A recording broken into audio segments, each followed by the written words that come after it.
Magandang umaga po sa atin. Kami po ay nandito para ipaalam sa buong bayan na maghahain po kami ng criminal case against Martin Romualdez.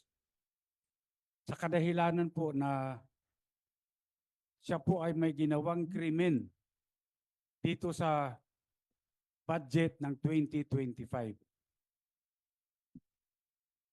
Malaking halaga po yung ipinasok nila na hindi po inaprubahan ng Kongreso. Hindi po ito ang napagkasunduan sa Bicameral Committee at nagulat na lang kaming lahat nung makita namin kung bakit yung pong in-email sa amin na Bicam report, may mga blanco po rito. Ngunit, nung pinirmahan ng presidente, kumpleto na.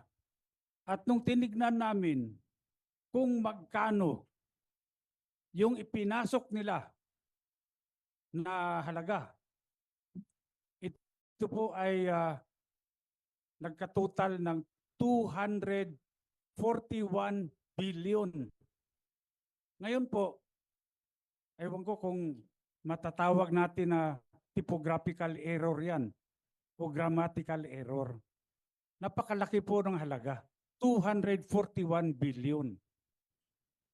Wala pong ganung halaga ang inaprubahan ng Bicam. At hindi po rin yun ang inaprubahan sa plenaryo.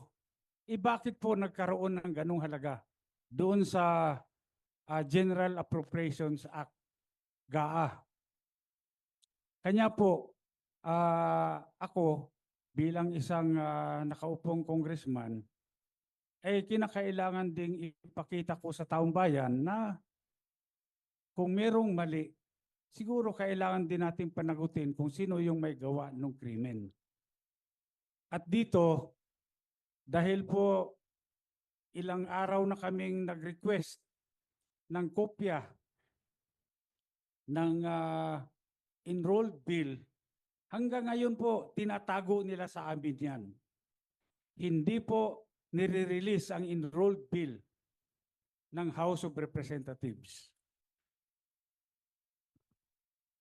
Ako nagpapasalamat sa lahat na kayo po ay nandito ngayon at upang malaman po, tulungan nyo kami para malaman ng